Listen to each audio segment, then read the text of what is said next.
कुल 4 हदीस ऐसी हैं जिनमें गजवा हिंद का बहुत ही विस्तार से उल्लेख किया गया है। इनमें एक हदीस में पैगंबर मोहम्मद साहब के सहाबी यानी सहयोगी हजरत अबू हुरैरा कहते हैं कि इस उम्मत में सिंध और हिंद की तरफ एक लश्कर रवाना होगा। यहाँ उम्मत का अर्थ है किसी मुस्लिम राष्ट्र या मुस्लिम समुदाय से।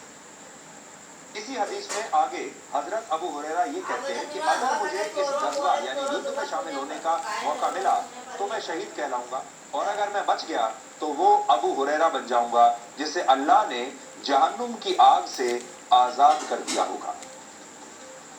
इसी से मिलती जुलती एक और हदीस में यह भी लिखा है कि तुम्हारा एक लश्कर हिंद से जंग करेगा और मुजाहिदीन वहां के बादशाह को यानी हिंदुस्तान के बादशाह को बेड़ियों में जकड़ कर लाएंगे, और फिर जब वो वापस पलटेंगे तो हजरत ईसा को श्याम में पाएंगे। यहाँ श्याम का अर्थ है मौजूदा सीरिया, जो सीरिया नाम का देश है। पूरी दुनिया में 1500 से ज्यादा ऐसे छोटे बड़े आतंकवादी संगठन हैं जो खुद को इस्लामिक कट्टरवाद से प्रेरित बताते हैं, और ये सारे आतंकवादी यही कहते हैं कि ये इस्लाम के नाम पर काम कर रहे हैं, इस्लाम का प्रसार कर रहे हैं और इस्लाम के नाम पर ही ये खून बहाते हैं। लेकिन असल में ये एक बिजनेस मॉडल है, ये पैसा कमाने का एक तरीका है, और ये व्यापार करते हैं डर का और खून का। इससे भी खतरनाक बात यह है कि इन सभी आतंकवादी संगठनों ने अपने भविष्य की तमाम योजनाएं बनाकर रखी, और उन भविष्य की योजनाओं में जो उनका फ्यूचर प्लान है उनमें गजवा हिंद को इन्होंने सबसे ऊपर रखा है। यानी इस्लामिक कट्टरपंथियों की सबसे बड़ी ख्वाहिश भारत को जीतकर उसे एक इस्लामिक राष्ट्र बनाने की है, और इसके लिए ये संगठन आतंकवादियों को आतंकवादी नहीं कहते, बल्कि उनके लिए गाजी शब्द का इस्तेमाल होता है। गाजी उन लोगों को कहा जाता है जो इस्लाम धर्म की आस्था के लिए युद्ध करते हैं। पूरी दुनिया में इस्लाम के जो विद्वान हैं, मौलाना है और उलेमा है, वो पूरे जोर शोर से गजवा हिंद की विचारधारा का प्रचार प्रसार करते हैं और गाजी को एक बहुत ही सम्मान सूचक शब्द मानते हैं। इसके साथ ही ये भी कहा जाता है कि गजवा हिंद के दौरान जो लोग मारे जाएंगे उन्हें जन्नत नसीब होगी, और जो लोग जीत जाएंगे वो भारत पर कब्जा करके यहाँ शासन करेंगे, और इस युद्ध की शुरुआत खुरासान इलाके से होगी। खुरासान का मतलब उस इलाके से है जिसमें आज का अफगानिस्तान, पाकिस्तान और ईरान के कुछ क्षेत्र आते हैं। कट्टर इस्लाम को मानने वाले लोग कहते हैं कि इतने वर्षों में गजवा हिंद इसलिए नहीं हो पाया क्योंकि इससे पहले भारत पर जितने मुसलमान आक्रमणकारियों ने हमला किया वो इस्लाम की कट्टर विचारधारा से तो प्रेरित थे, लेकिन उनका असली मकसद भारत के धन और दौलत को लूटना था, इस्लाम का प्रचार करना नहीं था। और अब जो लोग गजवा हिंद करेंगे वो भारत को लूटने के उद्देश्य से नहीं, बल्कि भारत को एक इस्लामिक राष्ट्र में बदलने के इरादे से हमला करेंगे। इसलिए जो पुराने मुस्लिम आक्रमणकारी थे और अब जो ये सपना देख रहे हैं, इसमें ये अंतर है। पुराने जो आक्रमणकारी आए जिन्होंने हमें हजारों वर्षों तक गुलाम बनाकर रखा, वो सिर्फ हमें लूटने के लिए आए थे, और इसीलिए वो भारत को कभी भी एक इस्लामिक देश बना नहीं पाए। लेकिन अब जो ये सपना देख रहे हैं उसमें ये लूटपाट नहीं करेंगे। इनका एक ही सपना है कि भारत को इस्लामिक राष्ट्र में तब्दील कर दिया जाए, और वो तब होगा या तो भारत में रहने वाले सारे हिंदू मारे जाएंगे, और या फिर वो अपना धर्म परिवर्तन कर लेंगे, और या फिर यहाँ से भाग जाएंगे। ये तीन ही चीज हो सकती है। संक्षेप में कहें तो गजवा हिंद का जो कॉन्सेप्ट है वो बहुत पुराना है, और ऐसा कहा जाता है कि जब 8वीं शताब्दी में मोहम्मद बिन कासिम ने सिंध पर हमला किया था तभी गजवा हिंद सफल हो गया था। लेकिन बहुत सारे इस्लामिक विद्वान ये भी मानते हैं कि उस समय भारत में इस्लामिक शासन आया जरूर, लेकिन यहाँ की बहुसंख्यक आबादी हिंदू ही रही, इसलिए गजवा हिंद को सफल नहीं माना जा सकता। और ये तभी कामयाब माना जाएगा जब हिंदुस्तान में एक भी हिंदू नहीं बचेगा और हमारा देश एक इस्लामिक राष्ट्र बन जाएगा। और अगर आज आप ध्यान से देखेंगे तो इसकी शुरुआत एक तरीके से हो चुकी है, और इसीलिए हम बार बार आपसे ये बात कह रहे हैं कई दिनों से कि ये कोई डिप्लोमेटिक युद्ध नहीं है, ये मुसलमान देशों और भारत के खिलाफ का कोई इस तरह का युद्ध नहीं है जिसे डिप्लोमेसी से सुधारा जा सके। ये अब एक धर्म युद्ध बन चुका है। एक और आंकड़े पर नजर डालिए। वर्ष 1951 में भारत में मुसलमानों की आबादी 9.8% थी। ध्यान से सुनिएगा, 9.8% मुसलमानों की आबादी थी 1951 में, जब हम आजाद हुए थे और जब हमने पहली बार अपनी जनगणना की थी। और वर्ष 2011 में बढ़कर उनकी आबादी 14.23% हो चुकी है। यानी पिछले 60 वर्षों में भारत में मुसलमानों की आबादी 5% बढ़ी। और आज अगर दोबारा से सेंसस की जाए, जनगणना की जाए, तो ये और भी ज्यादा बढ़ी हुई आपको मिलेगी। लेकिन दूसरी तरफ भारत में हिंदू जनसंख्या लगातार कम हो रही है।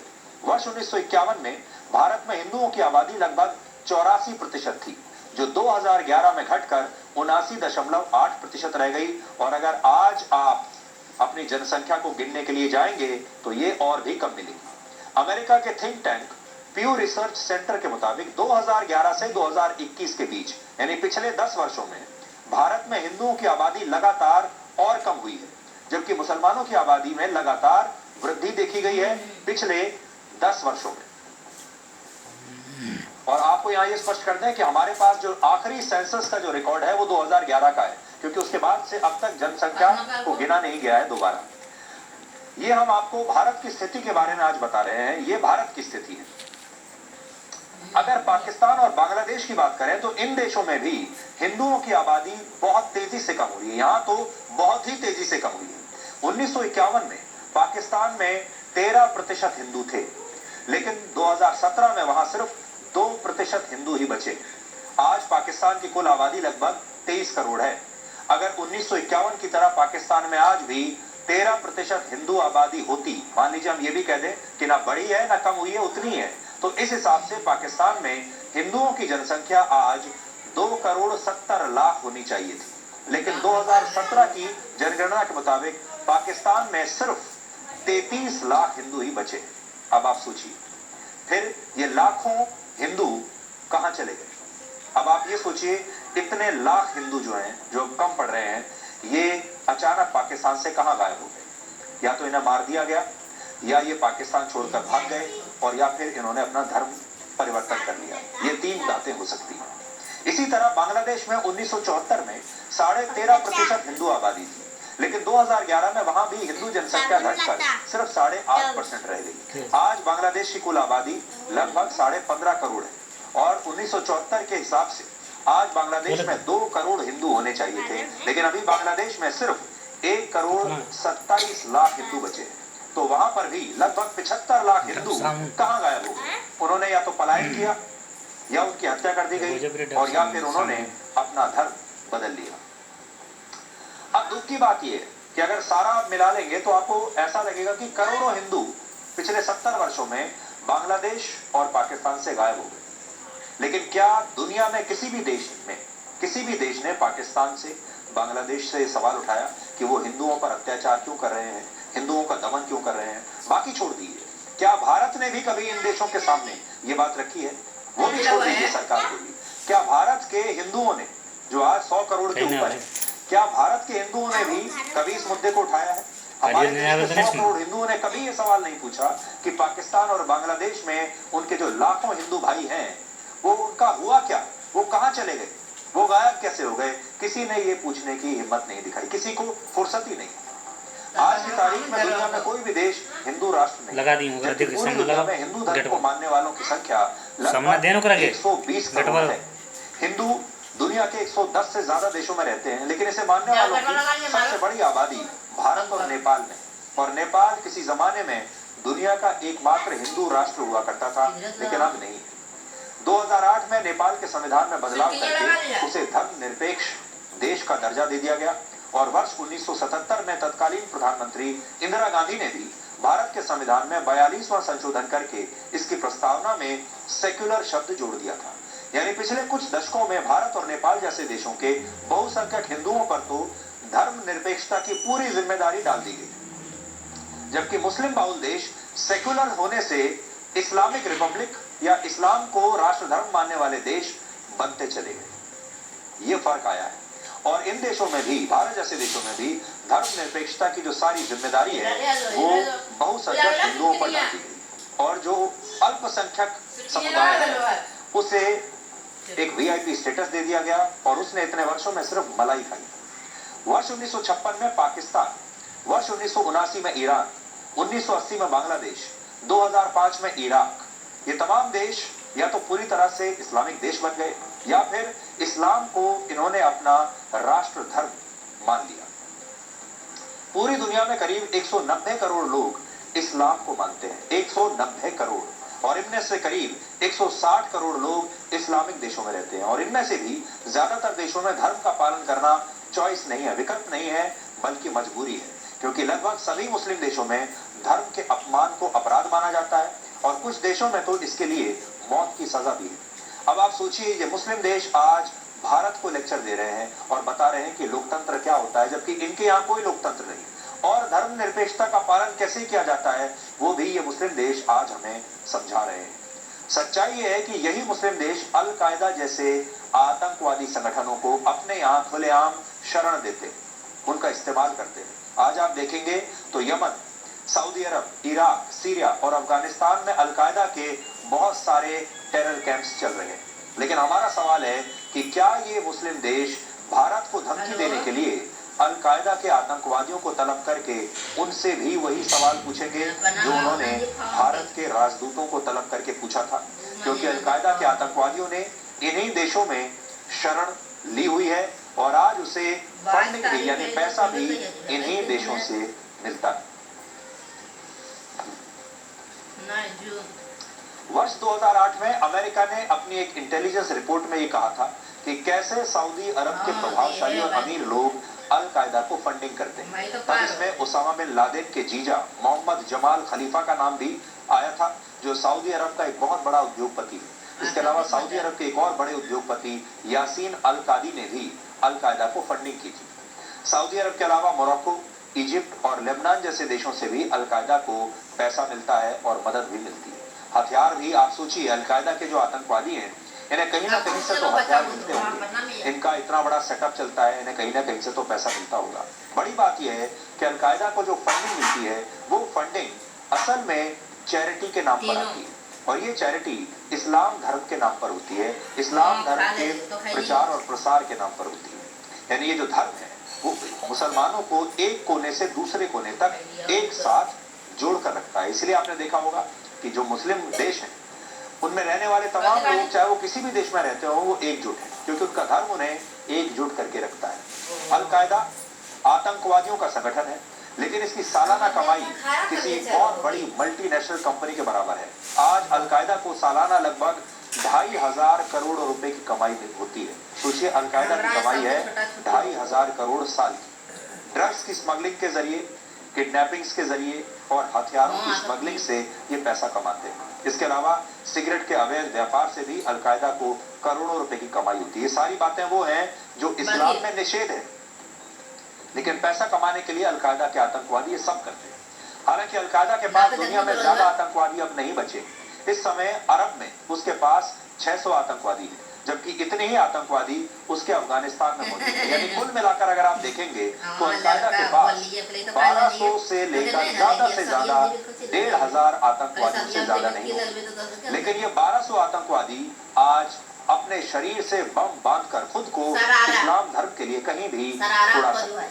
और अल कायदा की हिम्मत देखिए कि वो भारत जैसे देश को आज चुनौती दे रहा है, भारत जैसे देश को कह रहा है कि हम आपके अलग अलग शहरों में, राज्यों में हम हमला करेंगे और हम बदला लेंगे। अल कायदा की स्थापना अफगानिस्तान में सोवियत संघ को हराने के लिए हुई थी, लेकिन बाद में अल कायदा ने अमेरिका को मिडिल ईस्ट से खदेड़ने के लिए काम करना शुरू कर दिया और 9/11 जैसे बड़े हमले किए। अब ये संगठन गजवाए हिंद करके भारत को एक इस्लामिक राष्ट्र बनाना चाहता है। और एक और बात, अल कायदा आज डर का बिजनेस करता है। इसलिए पूरी दुनिया को आज हम ये बताना चाहते हैं कि अल कायदा का असल में इस्लाम से कोई लेना देना नहीं।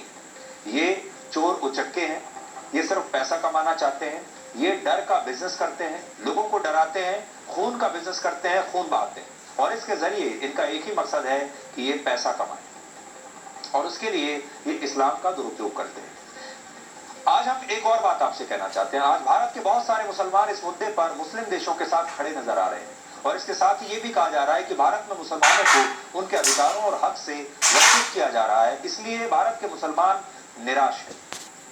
तो आप खुद लॉजिक के साथ सोचिए, तर्क आज हम आपके सामने रखते हैं। भारत में सबसे बड़ा संवैधानिक पद राष्ट्रपति का होता है। पिछले 75 वर्षों में भारत के 3 राष्ट्रपति ऐसे रहे हैं जो इस्लाम को मानने वाले थे, यानी जो मुसलमान थे। Zakir Hussain, Fakhruddin Ali Ahmad doctor APJ Abdul Kalam. लेकिन क्या भारत के मुसलमान इन तीनों में से किसी को अपना आदर्श मानते हैं? क्या भारत के मुसलमान इनके जैसा बनना चाहते हैं? जवाब है बिल्कुल नहीं। इसी तरह भारत की न्यायिक व्यवस्था में सबसे बड़ा पद होता है चीफ जस्टिस ऑफ इंडिया, और इस पद पर भी आजादी के बाद से 3 मुस्लिम जज नियुक्त हो चुके हैं। इनमें मोहम्मद हिदायतुल्लाह, मिर्जा हमीदुल्लाह बेग है, और 1994 में अजीज मुशब्बर अहमदी, जिन्हें आप जस्टिस ए अहमदी के नाम से जानते हैं, वो भी भारत के चीफ जस्टिस बने थे। इसके अलावा भारतीय क्रिकेट टीम के 1 या 2 नहीं बल्कि 4 खिलाड़ी, मुस्लिम खिलाड़ी कप्तान बन चुके हैं। इनमें मोहम्मद अजहरुद्दीन के अलावा मंसूर अली खां पटौदी, उनके पिता इफ्तिकार अली खां पटौदी और गुलाम अहमद का नाम शामिल है। इसके अलावा जहीर खान, इरफान पठान और सबा करीम जैसे कई बड़े खिलाड़ी भारतीय टीम में खेल चुके हैं, और आज भी आईपीएल में बहुत सारे ऐसे क्रिकेटर्स हैं जो इस्लाम धर्म को मानते हैं। आज भी अगर आप देखेंगे तो मोहम्मद शमी भारतीय क्रिकेट टीम में खेलते हैं। हाल ही में जम्मू के रहने वाले उमरान मलिक का भारत की टीम में चयन हुआ है, और हैदराबाद की निखत जरीन ने वर्ल्ड बॉक्सिंग चैंपियनशिप में गोल्ड मेडल जीता। ये सूची बहुत लंबी है, और भारत के हर नागरिक ने इन सब की कामयाबी पर तालियां बजाई, इन सबको बधाइयां दी हैं, और इन सब की उपलब्धियों पर भारत के हर नागरिक को फक्र है। फिल्म इंडस्ट्री में भी अगर आप देखेंगे तो वहां शाहरुख खान है, सलमान खान है, आमिर खान जैसे बड़े सुपरस्टार हैं, सैफ अली खान है, और भी बहुत सारे लोग हैं। आज के जमाने में देखो तो नवाजुद्दीन सिद्दीकी हैं, और इन तमाम फिल्म स्टार्स को सुपरस्टार इस देश के लोगों ने ही बनाया है। और इन लोगों में सिर्फ मुसलमान नहीं है बल्कि हिंदू भी। 100 करोड़ से ज्यादा हिंदू इन्हीं लोगों की फिल्में अपनी कमाई का पैसा खर्च करके थिएटर में जाकर देखते हैं, और उनमें से कोई हिंदू दर्शक जो वो ये नहीं कहता कि फिल्म देखते समय वो इनको ये इस बात का ध्यान भी होता है कि इन लोगों में कौन हिंदू है, कौन मुसलमान है, कौन सिख है। वो दिल खोल कर इन्हें प्यार करते हैं। और देखिए आज स्थिति है कि इन बड़े बड़े फिल्म स्टार्स के घरों के बाहर आप देखिए कितनी भीड़ होती है। देखिए, आप खुद देखिए, बड़ी स्क्रीन पर आप देख पाएंगे। ये शाहरुख खान का घर है मन्नत, और ये इसी साल ईद की तस्वीरें हैं, और ईद पर हमारे ही देश के इतने सारे लोग, देखिए कितनी भीड़ है। और फिर भी लोग कहते हैं कि भारत में मुसलमान खतरे में।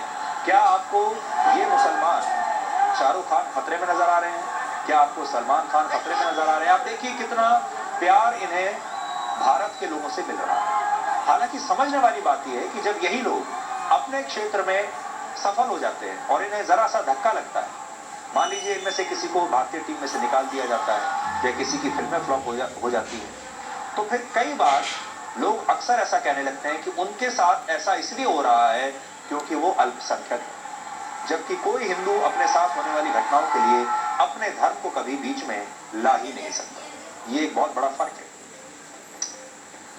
तो आज हमारा जो मकसद है वो ये है कि अलकायदा जैसे छोटे छोटे जो आतंकवादी संगठन है उन्हें इस बात का इल्म हो जाए कि उनकी अभी इतनी औकात नहीं है कि वो भारत जैसे विशाल देश को, दुनिया के सबसे बड़े लोकतंत्र को धमकी देने की औकात रख सके। इसलिए और ये अग्नि परीक्षा है भारत के 20 करोड़ मुसलमानों की और साथ ही दुनिया के तमाम मुस्लिम देशों की, क्या अब वो अलकायदा की भी उसी तरह से आलोचना करेंगे?